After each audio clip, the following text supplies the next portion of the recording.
who I loved a lot. And he said, "What do you mean? What do you mean, sunset of life?" I said, "Mr. Halpern, would you like to share?" He says, "There's no such thing as the sunset of life." I said, "What do you mean there's no such thing as the sunset of life?" He says, "Look here, Rabbi. I'm 97 years old, and it's never been better." So I said, "How so, Mr. Halpern? How come it's never been better?" And he said, "Because my whole life, I had to make everybody know. I had to make everybody happy. I had to do what everybody else wanted to do. But when you're 97, you don't have to make anybody happy. You don't have to do what anybody wants you to do. I can do what I want to do. At 97, I'm finally free." So I pray, and Mr. Halpern passed away at 103. And I pray, every now and again, I pray Mr. Halpern's Mariv Aravim. For him, the sunset meant, the sunset of all the obligations that kept me from being the man I wanted to be. But in the last years of his life, he found that freedom. Baruch atah Adonai Mariv Aravim. Isn't that? And that's what happened. So the notion was that we are a circle of wisdom. We are a circle of experience. We are a circle of prayer, and God is not far away. Because moments of revelation, of truth and wisdom are not far away. We just have to have the opportunity to find them and to share them. That's what the rabbis had in mind. Now, what happened then is that because of the Chazanim who came and the impulse to write down beautiful poetic words, we lost that tradition and picked up a different one. So the first recommendation is, I think that tradition needs to be recovered from time to time. You don't do it with every prayer, but with every prayer you can do it. For example, turn the page, and here you have another one. Look at the Chatimah, look at the last line of the prayer, Baruch atah Adonai Ohev Amo Yisrael. I acknowledge God who is revealed to me in the love of the people Israel.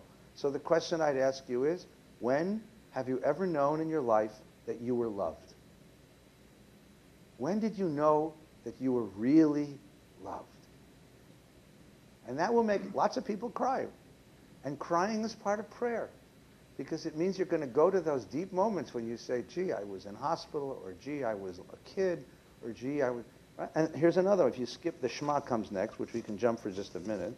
And look at page 226. Baruch atah Adonai Ga'al Yisrael. I acknowledge you, God, who rescues Israel. The question is, when in your life were you rescued? When in your life were you ever redeemed, protected, saved? Or when in your life did you ever rescue somebody? I once did this exercise with a group of Reformed Jewish leaders, and a guy raised his hand and said, "I once stopped a mugging." It was a little teeny guy. It was like, we all looked at it. "Yeah?" He said, "Yeah, I was in this city, and a woman was, and I walked in, and he said, I don't know where it came from, but I said to the guy, 'Let go of that lady,' and the guy looked at me, and he said, we all clapped for him, I mean? But and he said, I never knew I had it in me. And then he said, that's what made me want to become a rabbi. Because that feeling of having rescued somebody was the most profound feeling in my life. Baruch atah Adonai Ga'al Yisrael. Every one of these prayers asks you for your own reflection. That's the tradition. Okay? Now, let's move from that tradition to what we do have. So what we have instead, although I think we can go back to the other one, is this. Is a settled literary tradition. That is, lots and lots and lots of words given to us by ancients. So what happened here? Every time one of these chazanim would come to town, we'd write down the words that they said for us. We collected them, and over the generations, we weeded out the best ones. We weeded out the best ones. What do you have in the prayer book? It's the greatest hits of the Jewish Middle Ages. Anyone collect greatest hits albums, right? Let me give you a different metaphor. This is our Louvre. This is the Louvre, the Metropolitan Museum of Art, the Chicago Art Institute. This is the Louvre. We never did plastic arts. We never did visual arts for two reasons. One, the second commandment said, make no images of God. And the rabbis expanded that and said, make no images, period. So Jews never made representational art, ever. Not until the 20th century. You can't name one great Jewish artist until Matisse, Jacques Lipschitz, Marc Chagall. Right? The second reason is, what? Pizarro. But, but these guys came late in modernity already. Second reason is, we had to be a portable people. We were running from village to village. Imagine if Michelangelo had been Jewish, schlepping the David, Where do you want it, Mike? Can we put it down now? Can you imagine schlepping the Moses? Like, move it where? Horns and all. I mean, so instead of creating visual arts, plastic arts, we created literary arts. We took all of the aesthetic urges of the Jewish people, and we had the same aesthetic geniuses of everybody else. We had our Michelangelos, and our Vermeers, and our Caravaggios, and our Rembrandts, and we put them all into prayer. And at certain points, we weeded through them, picked out the very best ones, and put them together. This is the Louvre. It's the best of Jewish aesthetic creativity from the year 70 to the year 1900. It's the Louvre. And I would suggest to you several analogies to this. Number one, when you go to an art museum, what are you doing? You are looking into the world through the eyes of one of the great souls who ever lived. How many people in the world have ever painted pictures of flowers? Answer, everybody, including my kids when they were in nursery school, right? If that's the case, why do people fly all the way to Amsterdam to look at the flowers painted by a crazy Dutchman named Vincent van Gogh when he was already insane in Arles? You ever look at his sunflowers? By the way, if you haven't, you should. It's worth going to Amsterdam. What is it about Vincent's sunflowers or tulips? What is it about? The guy painted his bedroom, for God's sakes, right? He painted his bedroom, and you're like, whoa, why? Because for Van Gogh, a sunflower was a portal into the energy that motivates the universe. It was looking into the heart of God. And you can't know, by the way, a print is nice, but the originals are quite remarkable. You've seen original Van Gogh, right? Right? Anyone here own an original Van Gogh?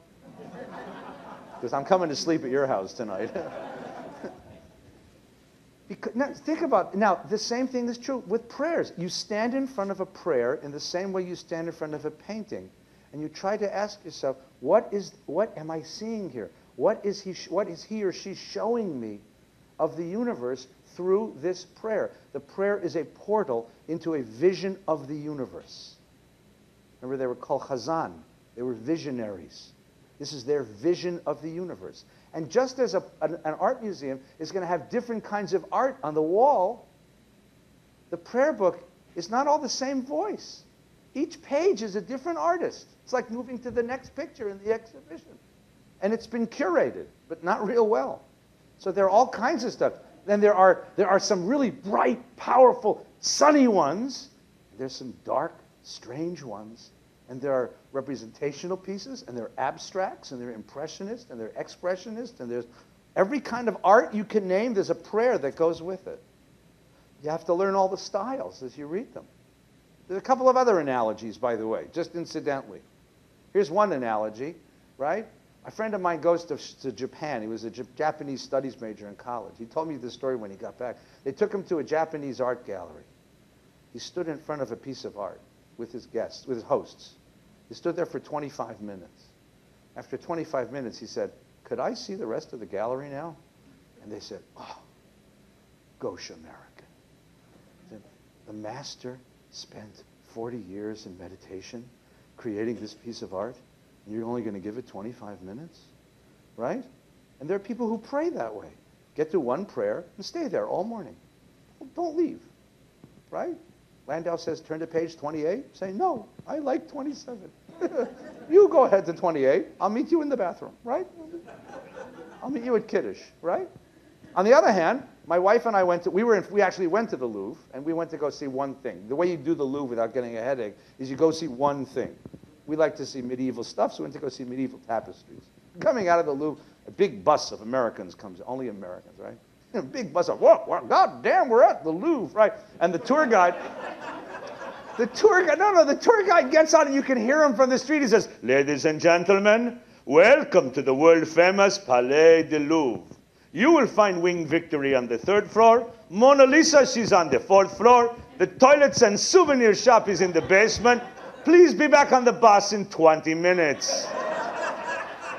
And this bunch of our fellow citizens get down off that bus and they're going through the Louvre. They're going through the Louvre. I'm going to see the Louvre, goddammit, I'm going to see the Louvre. And I'm sure they all got back on the bus and called home and said, honey, we saw the Louvre. There are people who jog through the Louvre. Now, there are people who daven the same way. My grandfather used to pray that way. My grandfather used to like, and I'd come in, I saw the Dodgers play the Braves. They won. Koufax was pitching. 14 strikeouts before. I mean, woo!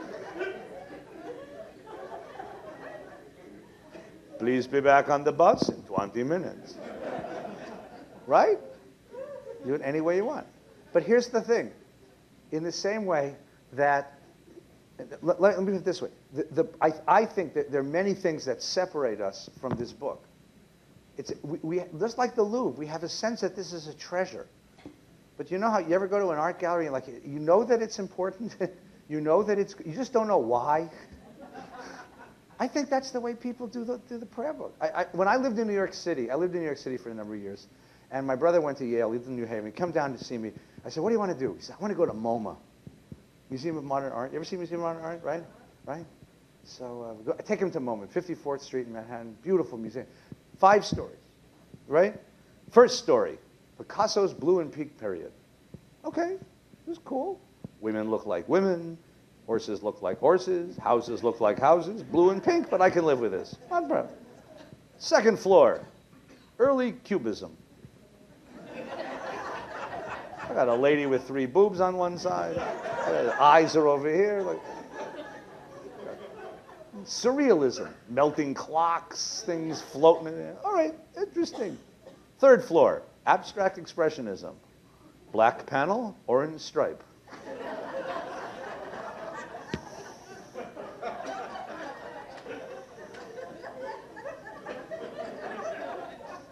Fourth floor, avant-garde art.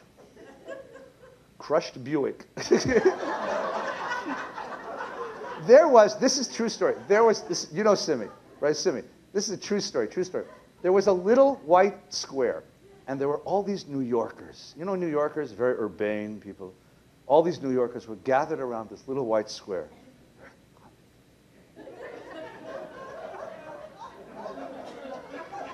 My brother goes up, comes back giggling. I said, what is it? He says, exhibit removed for maintenance.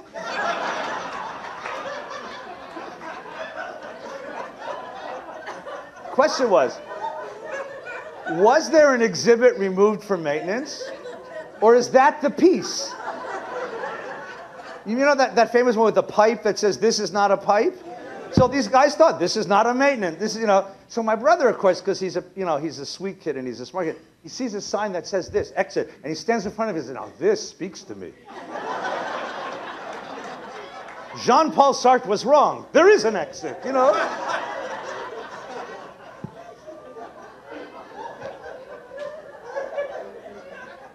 That's how many Jews contemplate the prayer book. It is an idiom, an aesthetic, expressive idiom, which no longer belongs to us. It's an expressive idiom which is foreign to us. And while we have a sense of reverence for it, and we can visit the museum, it doesn't feel like ours because we've lost connection with what it means. Now, here's what's cool. So coming back downstairs, because I said I'm not going to the 5th floor. I don't want to see what's up there. There's a tour guide. There was a docent in the museum. doing a talk on black panel orange stripe. So we stopped to listen. And the guy was very sweet. He was very good. He said, look, he said, what's the guy trying to do here? He's trying to ask the following question. Can you have consciousness without any object of consciousness? In other words, can you be awake and alive in the world without having anything in front of you to contemplate? Right? Suppose you could take a picture of what consciousness without an object of consciousness is. So think about like the moment you wake up in the morning before you're aware of where you are. Right? And then suddenly, as he's talking, like black panel orange stripe starts to make sense to me, like far out, you know? So I did what every self-respecting person, I bought a postcard with black panel orange stripe. Because I don't know anything about modern art except one piece, you know, my piece. There it is, black panel, orange stripe. That's what we sort of need. I mean, that's what I'm going to try to do in the next 10 minutes is give you the very quick tour of the art museum. Because what you have here, the really precious thing you have here, is a gallery filled with these remarkable perceptions of the universe that were created by the great sensitive poets of the Middle Ages. They had different theologies. They disagreed with each other. They had different lives, different worlds. But what you have here is a collection, and all of them gathered together are the greatest aesthetic experiences, the greatest aesthetic visions of the Jewish Middle Ages. That's what the prayer book really is. All right, take a minute. Everybody breathe. Any questions so far? Comments? Counter sermons? Everybody okay? Anyone? Anyone? Please, please.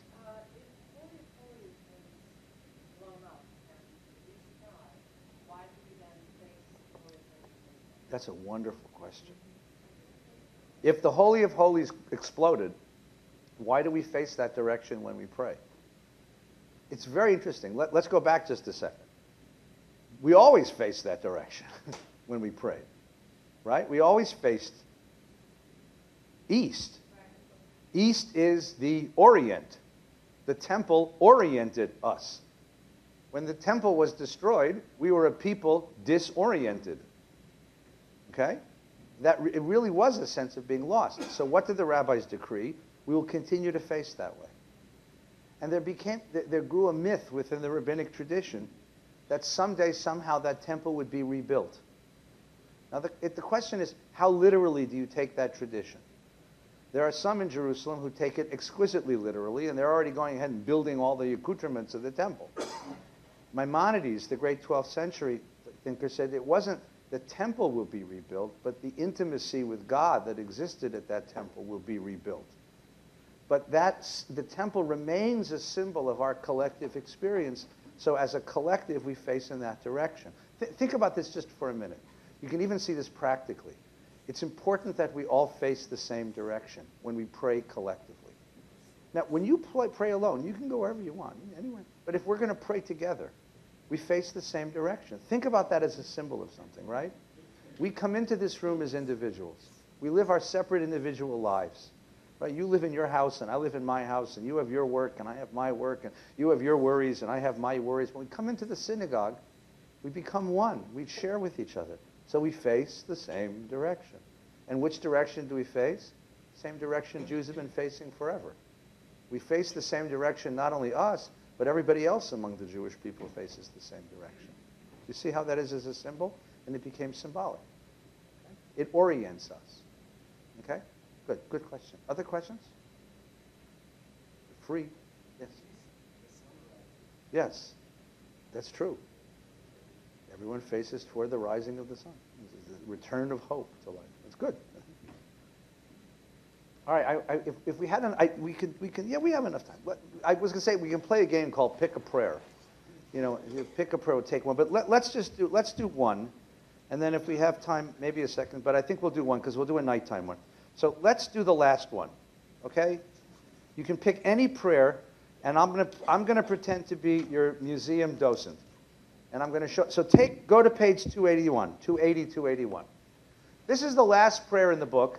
It's the prayer that we finish services with. It's called Adon Olam. Anyone ever heard of this one before? Okay. So typically in conservative synagogues, which are full of life, it's sung to this bouncy melody. Adon Olam Asher Malach. Synagogue Mark and I grew up in, it had other verses. It was, cookies are here, get ready to run. Right? Now, because it has a 4/4 melody, 4/4 beat, it's easy to sing this to almost any melody, right? So then they came up with a spicy one. Adon olam asher malach, b'terem kol yitzir nivra, which turns out to be a German drinking song. God, I know this is true because I went to the Hofbrauhaus in Munich, and sure enough, there's all these ex-Nazis sitting around going, Adon olam, right? Actually, they were singing about something about Jews, but I didn't want to know what it said. So, right? And then of course, in the '60s, when I was a young man, that's exactly right. Who said that? The cantor grew a big mustache and showed how cool he was, and he brought his guitar, and he sang, Adon olam asher malach, b'terem kol yitzir nivrach, leit nasa b'chevzego. He said, oh, good, that's relevant, right? And then we discovered that if you can sing Adon Olam to Scarborough Fair, you can sing Scarborough Fair to Adon Olam. Are you going to Scarborough Fair? Parsley, sage, rosemary, and thyme. When I was a summer camp director and we were late for breakfast, we sang it, Adon Olam Hashem Alach, B'terem Kol Yitzir Nivra Le'yenu Zavachaz Zakol Azayim Alajim, Oni Gravi Yachar Rekelot Takol Evadon Yilon Alach, V'hu Haya V'hu Evo Yevin Yachara, Adon Olam Hashem Alach, B'terem. Gets you to pancakes when they're still warm. Okay. Too bad. This is actually a really lovely prayer. We've made it. This is like, taking a Van Gogh and putting him up in your dorm, in your bathroom. I mean, let's take a look at this prayer. No one knows who wrote it. No one knows why, but I'm going to make a guess. And the guess I'm going to make is based on the following fact. It has rhyme and rhythm, which is really unusual for Jewish poetry. The people who taught us how to write with rhyme and rhythm were the Arabs in Spain. So I'm going to take an educated guess that this is Spanish 14th century, late Spanish Jewish poetry. Okay? Now, if you know Spanish Jewish poetry, you know the Spain in the 14th century, you know that this is the time of what's called the Reconquista, which meant that the Christians were coming from the north and pushing the Arabs down to the south, and the Jews were caught in the middle. And life wasn't easy. And I'm going to imagine that the guy who wrote this, first of all, he was very literary who wrote this, so he must have been somebody important, was a person who was struggling with the instability of the times in which he was living. It's a nighttime prayer. It's a nighttime prayer. And I'm going to assume that it's a nighttime prayer written by a guy who's got a really tough day, a really hard day. And he goes outside, takes his air mattress out to his backyard, lays down, looks up at the stars, and he says, now forget the translation because you'll never figure that one out. I'll translate it for you. Adon Olam Asher Malach B'terem Kol Yitzir Nivra. Master of the world who ruled the world, B'terem, Lifnei, before everything was created. Li'et Nasa B'chefsakol Azay Melech Shemo Nikra. When God was good and ready, he created everything, and that's why God is king of it all. Before there was anything, there was God. My kids in school always like to ask me, if God created everything, who created God? So I say to the kid, everything you know in the world has a beginning. Before you have a tree, you have a seed. Before you have a grown-up, you have a baby. Don't ask after that, right? Before you have an egg, you got a chicken, but don't go there either. Is there anything in the world that doesn't have a beginning? Anything in the world that's an always? Time.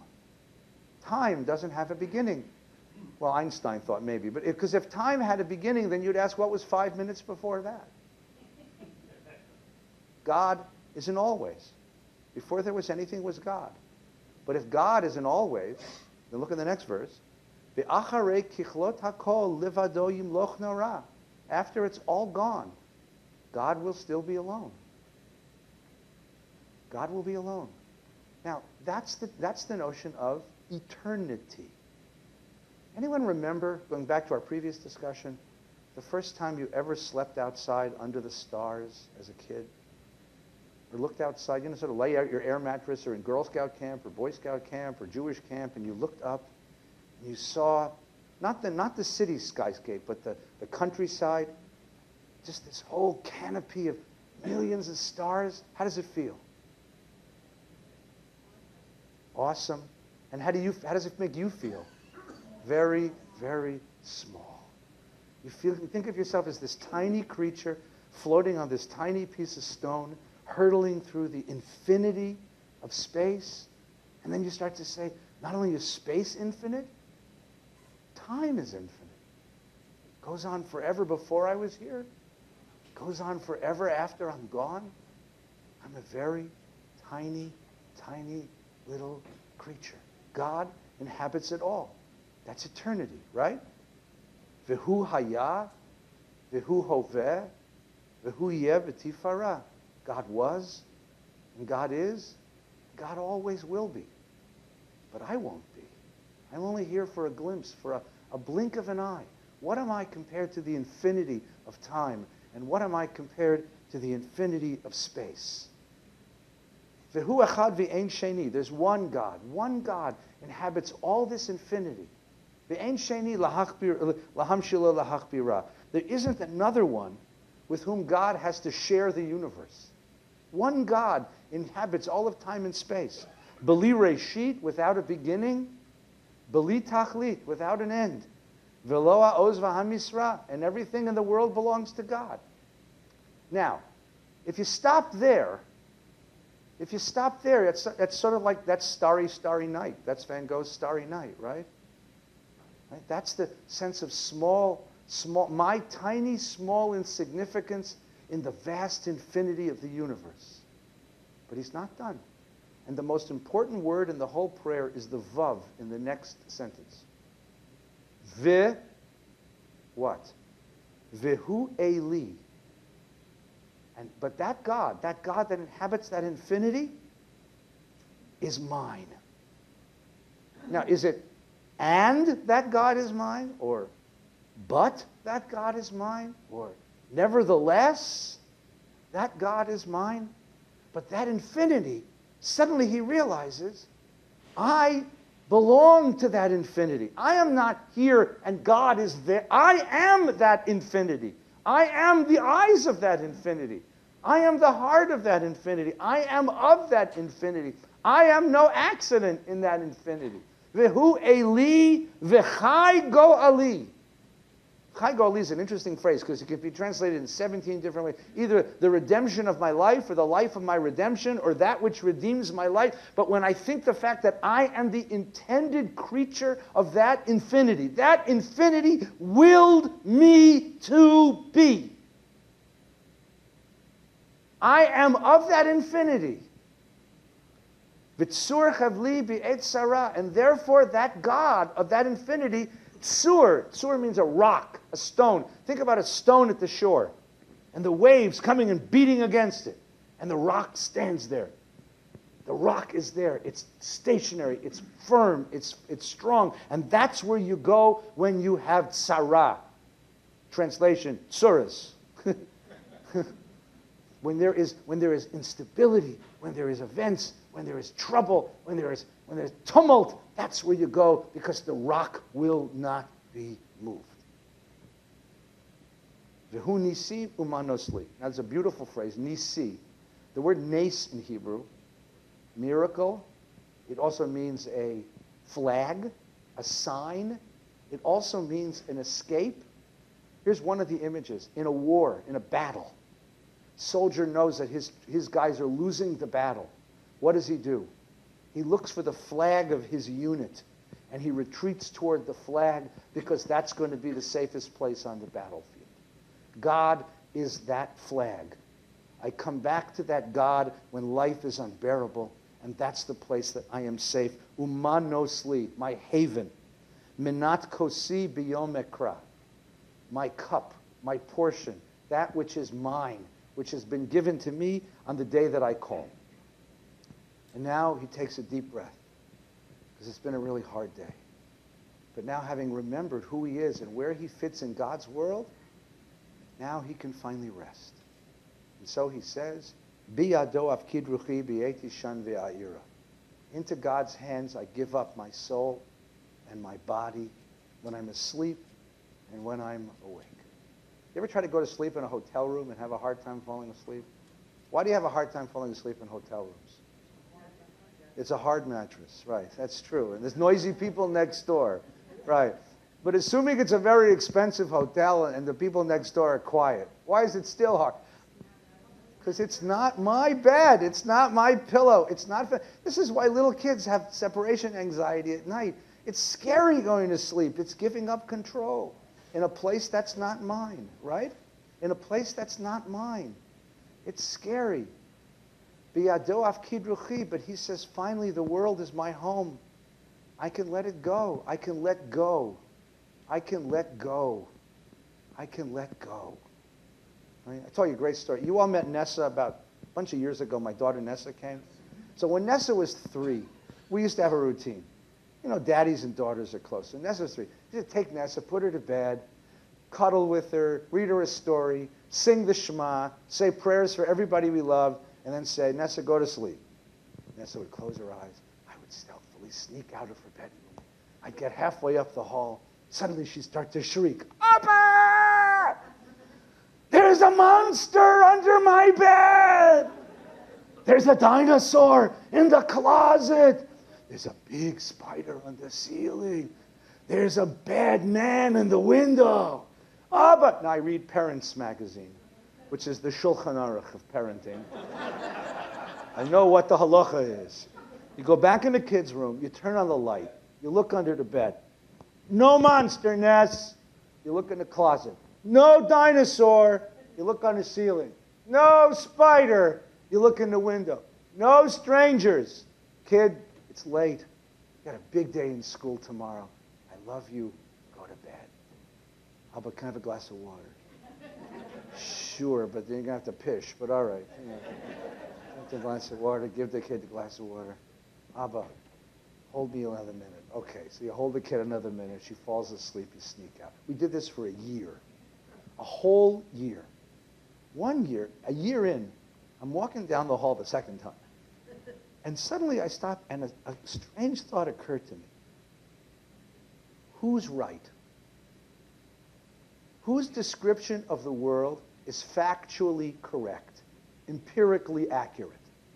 The kid who says, there's a monster living under my bed, or the daddy who says, go to sleep, everything's fine, we have a big day tomorrow, I love you.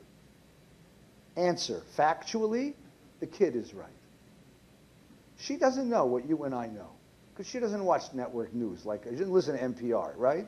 But if you listen to the news, you know what there is out there. You know a world of random violence. You know a world of toxics and poisons. You know a world of absurdity and crazy, crazy things that happen to people in the world. Boston Marathon. Good God. Right? You and I know all of the random absurdity of this world. And yet, knowing that, every single one of us says the same thing to the kid. Go to sleep. Tomorrow's a big day. You need your rest. I'm with you. I love you. Good night. Every one of us. Even the most hard-boiled atheist says that, right? Nobody says to the kid, you know, you're right. The world is full of random, horrible violence, meaningless death, absurdity, chaos, and horror. Go to sleep. Right? Nobody says that to the kid, right? Maybe Fox News, but that's it, you know. You know, that's why, by the way, you shouldn't watch the news at night, because it'll just give you nightmares. You know? Every one of us, no matter how religious or not, we say to the kid, everything is going to be okay. What right do we have to say that? What right do we have to say that? Because to bring a child in the world is to make a statement of faith. It is to say, no matter what goes on in the world, how crazy the world is, I still believe that the world is of possibilities. That the world is created, it has stability, it has order, and your dreams can come true. If you didn't believe that, on some level, it would be sadistic to bring children into this world. To be a parent is to say that. I believe. I don't care whether you're a theist or an atheist, whether you're religious or non-religious. If you believe that, you are a believer. And if to bring a kid in the world, you've got to be a believer. That's what he's saying. Biyado afkid ruchi be'et ishan be'a'ira. I believe that with all of this craziness in the world, you're going to take care of me. I'm taken care of. I can handle it. We'll find a way. There are yet possibilities in this world. And so he finishes, V'imru chi, body and soul together. And the last 4 words quote from the book of Psalms. Adonai li v'lo ira. God is mine, and I am not afraid. And with that, he goes to sleep. Nah. Learn Hebrew. Now, there's 2 more tricks to this poem. There's 2 more things to this poem you got to know, right? The first thing is, it has a rhyme scheme. Adon olam Hashem malach b'terem kol tzir nivra, li'et nasa b'chefsa kol l'mayim zevin nekra, v'yacharei kichlot hakol livado yimloch nora, v'hu haya v'hu hoveh v'hu yeh v'tifara. Ra, ra, ra, ra, ra. What does ra mean in Hebrew? It can be evil. It means evil. Every line ends with evil, except there's another meaning of the word ra. Ve'ahavta l'reacha kamocha. You will love your neighbor as yourself. Reya, ra, also means friend. So the deepest question of this poem is the world a place of friends, or is the world a place of evil? That's what the question of the poem is. And then there's one more thing about this poem, which is very, very obvious, right? It has a rhythm. That's why you can sing it to so many things, right? You know the rhythm. Adon olam asher malach b'terem kol yitzir nivra li'et asa b'chefsa kol azayim melech shemo nikra. Again. Adon olam asher malach b'terem kol.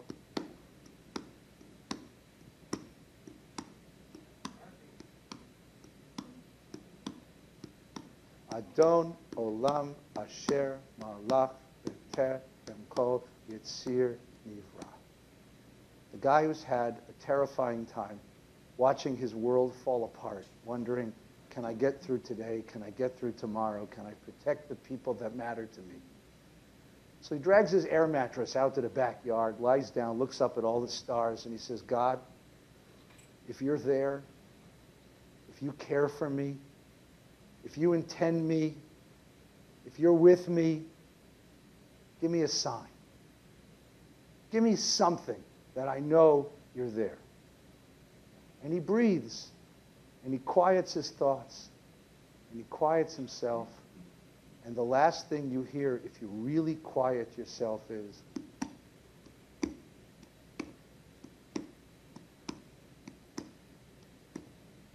10,000 times a day. You never ask it to beat, it just does it. He smiles and he says, that's the sign. Adonai li v'lo ira. I'm not alone. And if I'm not alone, whatever comes tomorrow, I'll take care of it. Good night.